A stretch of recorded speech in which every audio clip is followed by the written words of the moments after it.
Bonjour à tous, aujourd'hui je vous propose de découvrir le Once Upon a Time Tarot qui est sorti aux éditions Lo Scarabeo.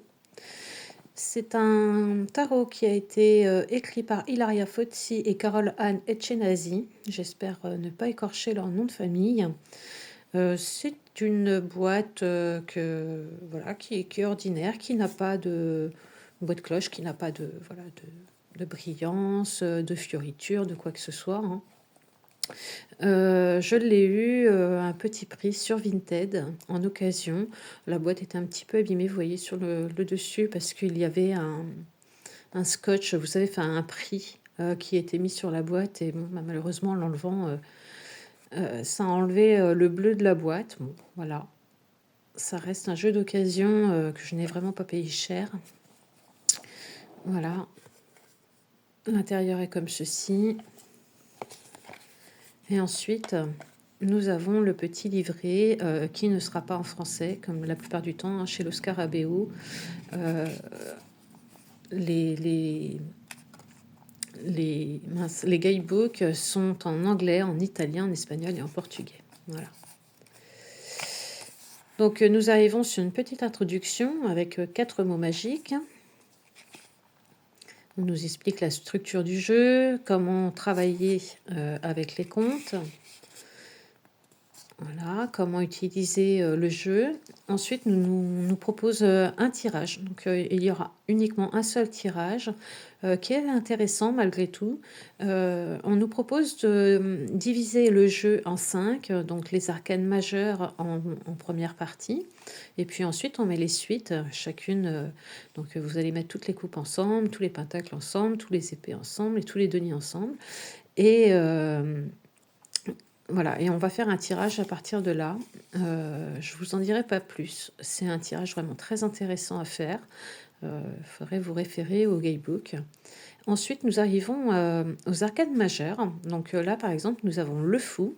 On lui donne un prénom, enfin un nom, parce que bah, forcément, ça suit les comptes. Donc là, ça sera Jack et le haricot magique. Et puis, nous allons avoir un petit message et un message divinatoire également. Donc, nous avons ça pour chaque arcane majeur. Voilà. Chose que je vous ai pas dit, c'est que il y a 80 cartes, pas 78. Pourquoi? Parce que, vous voyez, vous avez le monde en 21 et en 22, vous avez la route. La route avec le conte, le magicien d'Oz. Et en fait, on nous explique dans le guidebook que Carole Anne aimait beaucoup Dorothy et donc il lui semblait normal de mettre sa carte en fait dans le jeu. Et en 23, nous allons avoir Alice au Pays des Merveilles et là ça fait référence à Hilaria qui aime Alice au Pays des Merveilles et donc elle y a mis également sa carte. Voilà, voilà pourquoi 80 cartes. Donc vous pouvez les mettre pour jouer, enfin pour tirer vos cartes, ou les enlever à votre convenance, hein. Voilà, et puis après nous arrivons sur les coupes. Donc pareil, vous avez un message et un message divinatoire pour chaque carte, et cela pour bah, toutes les suites. Voilà, donc petit guidebook intéressant, malgré tout à traduire, à lire. Le petit tirage est sympa à faire, voilà. Et puis ensuite nous arrivons bah, sur les cartes. Alors le dos est comme ceci. Je le trouve sympa. Ça fait, oui, un dos de conte avec ce petit nœud rouge orangé. J'aime bien. Les tranches étaient à la base neutres. Moi, je les ai faites rouges pour rappeler un rouge orangé pour rappeler le dos. Voilà, mais à la base, elles sont neutres. La qualité des cartes, franchement, je vous avouerai qu'elles ne sont pas top top. Vous voyez, regardez, elles ne reviennent pas. C'est vraiment très très fin. Voilà, vous voyez. Donc bon, c'est pas une super qualité. Moi, je vous le dis, je l'ai pris vraiment parce que voilà, il était d'occasion et que j'aimais beaucoup les illustrations, que j'aime beaucoup tout ce qui est conte. Donc bah voilà, je pouvais pas passer à côté. Donc en premier, nous avons le fou, donc Jacques et le haricot magique. Voilà. J'aime beaucoup parce que vraiment on se replonge dans nos contes d'enfants Et c'est un jeu que j'avais envie d'avoir pour moi parce que voilà, il fait du bien. Mais j'avais envie de l'avoir aussi pour peut-être plus tard mes petits-enfants, pourquoi pas. Euh, voilà, c'est un jeu vraiment qui me tenait à cœur d'avoir dans ma cartothèque et c'est chose faite. Donc voilà, le fou, Jacques et le haricot magique. Le magicien, vous l'aurez tous reconnu, le chapeauté. J'adore. On voit bien, vous voyez, la coupe, l'épée, le bâton, il y a le pentacle qui est juste là derrière. Donc on reconnaît bien le Rider-Waite. Ensuite, nous avons Morgane la Fée pour la grande prêtresse. Elle est magnifique. J'adore cette carte, elle est vraiment très très belle. Et puis vous voyez, hein, ça suit vraiment le Rider-Waite. Alors là, je trouve qu'on ne lui a pas fait justice, la pauvre. La Reine des Neiges, pour l'impératrice, pardon. Je trouve que la carte, voilà, on lui a pas fait de cadeau quand même, hein. L'impératrice en Reine des Neiges, elle est ensevelie, cette impératrice. Ensuite, nous avons l'empereur, donc avec Oberon, c'est le roi des fées. Alors, ça nous permet aussi un peu des fois de redécouvrir nos contes, de s'y replonger, ou même des fois, il y a des contes, voilà, on est passé à côté, et ça donne envie d'aller aller rechercher un petit peu ce conte et ce qu'il nous raconte, ce qu'il nous dit. Le hiérophante avec Merlin l'Enchanteur. Très joli aussi. Ensuite, nous avons l'Alouette chantante et sauteuse. Alors là, ne me demandez pas, je ne vois pas du tout ce que c'est que ce conte. Avec les amoureux. Il faut vraiment que voilà, je me renseigne pour celui-ci. Mais rien que l'image déjà, voilà, l'illustration ne me parle pas en fait. Je ne connais pas. Par contre, on reconnaît bien le Rider-Waite, sans problème. Voilà, donc là, on l'aura reconnu, c'est Baba Yaga pour le chariot. Très jolie carte. Pour la force, la Belle et la Bête. J'adore, c'est tout mignon.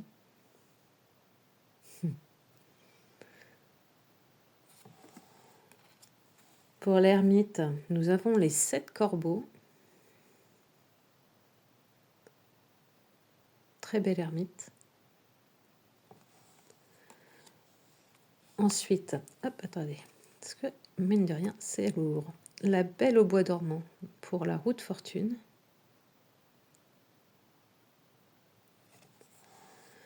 Ensuite, pour la justice, vous avez la fille sage du paysan.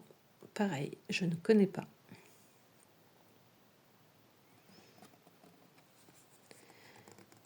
J'avais l'impression d'avoir 2 cartes. Pour le pendu Pinocchio.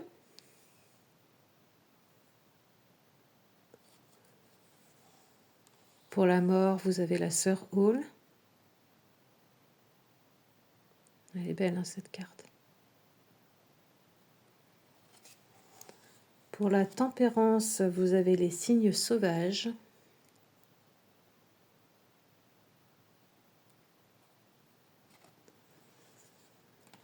Pour le diable, vous avez Hansel et Gretel.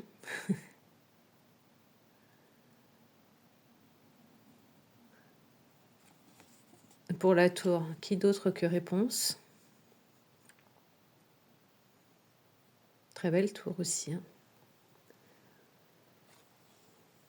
Pour l'étoile, la princesse Grenouille.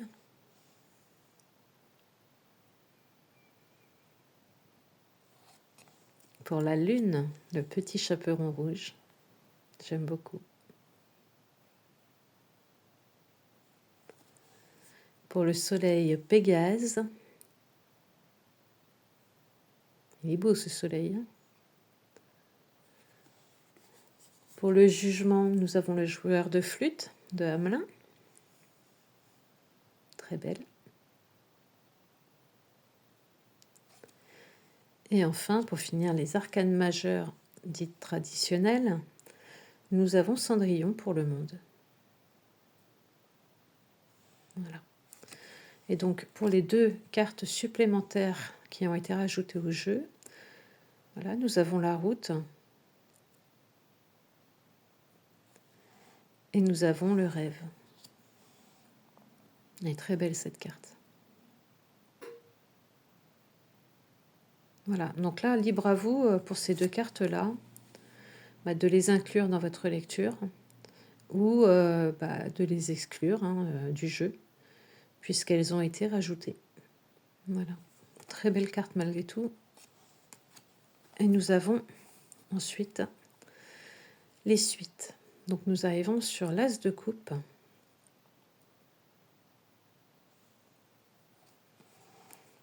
Le 2 de coupe.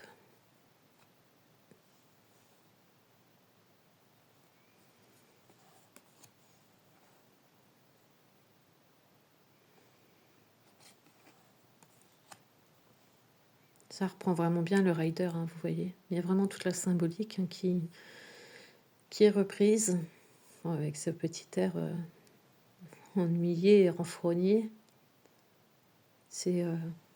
Sont touchantes ces cartes. J'aime beaucoup. Ça nous replonge un petit peu dans notre enfance, et pas que, parce que je dis pas qu'il faut être enfant pour lire des contes. Mais oui, ça nous replonge dans un monde un petit peu féerique. J'aime bien. Ça fait du bien. Petit bémol, vraiment pour voilà la qualité des cartes qui n'est pas top. À voir après. Peut-être que elles ne s'abîmeront pas pour autant. 6 de coupe.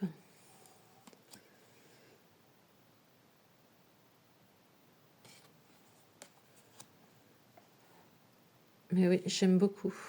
J'aime beaucoup, puis ça me donne envie de me replonger dans les contes. J'aime beaucoup ça. Son grand sourire. Très jolie carte.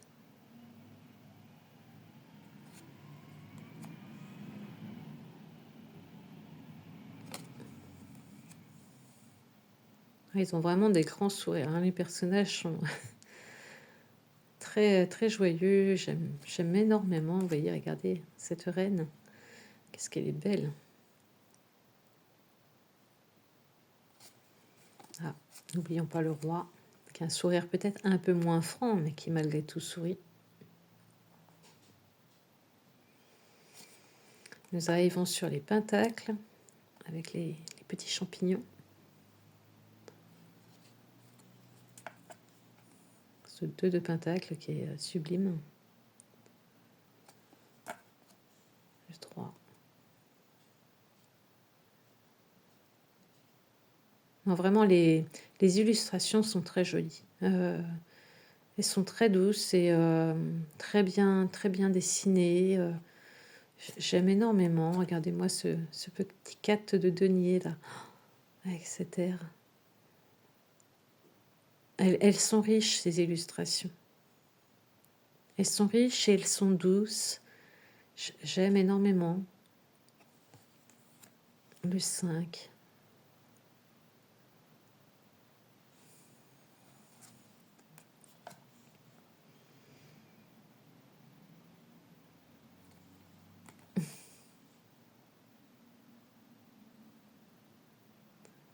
Les couleurs sont vraiment top.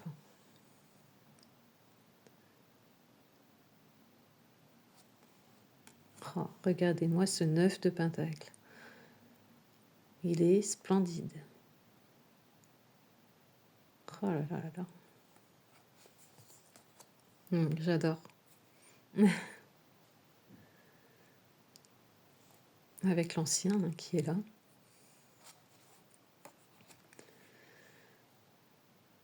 Les cavaliers sont beaux aussi.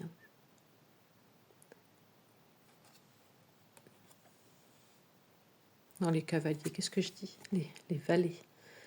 Voilà, les cavaliers aussi le sont, mais les valets sont beaux. Les cavaliers, moi, ce que j'aime beaucoup, c'est leur monture. Elles sont vraiment très belles.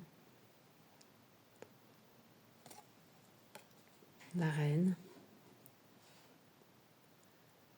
avec tous ces cristaux autour d'elle.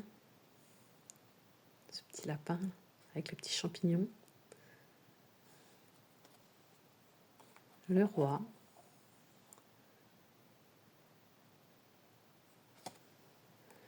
Là, nous arrivons sur le bâton. Donc forcément, les bâtons, c'est le feu. Hein. Et là, on reconnaît bien les couleurs, vous voyez, vont être très orangées, très rouges, très jaunes, très feu. Avec ce petit dragon posé sur ce bâton. Regardez-moi ce 2, qu'est-ce qu'il est beau.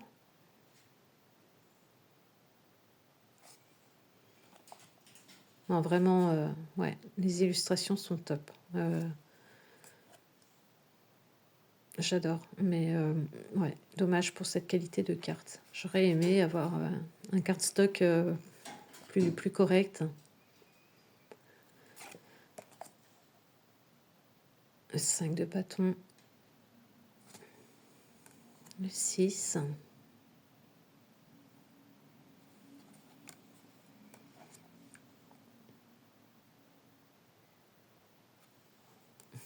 Le 8 est très beau aussi. Hein.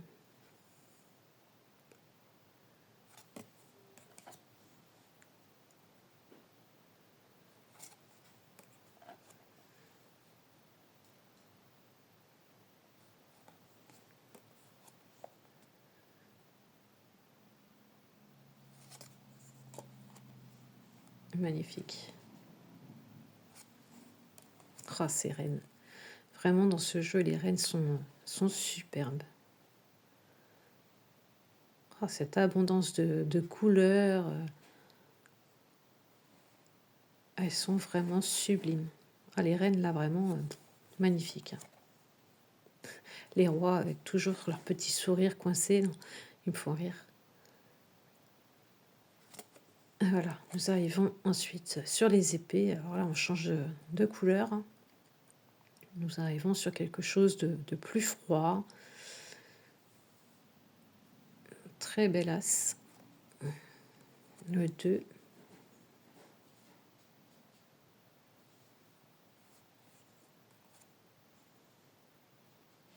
Le 3, avec ces petites fées, on dirait qu'essaye de, malgré tout, retenir ce cœur qui a été transpercé pour qu'il ne se coupe pas en plusieurs morceaux. Le 4, le repos. Regardez-moi cette fée qui se repose. Trop belle.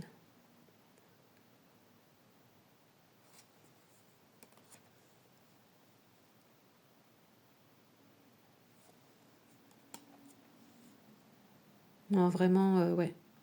Et les illustrations sont vraiment très belles, très féeriques, très... Voilà, on a envie vraiment de s'y replonger. Hein. J'aime beaucoup. Elles sont d'une douceur, je vous dis, je voulais avoir ce jeu déjà pour moi, mais également peut-être, pourquoi pas, pour mes petits-enfants, si un jour ils sont intéressés, si un jour j'en ai aussi, rien n'est garanti. Mais je trouverais ce jeu vraiment magnifique. Oh, ce 9. Avec ses fées, franchement, ouais, j'adore. Le 10.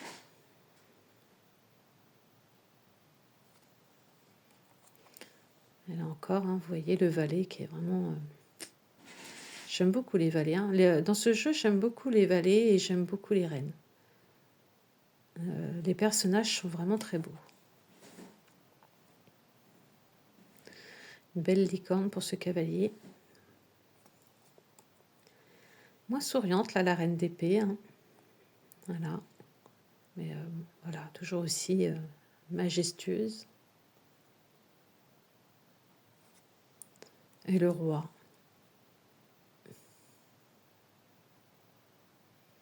Voilà. Donc ça, c'était la dernière carte.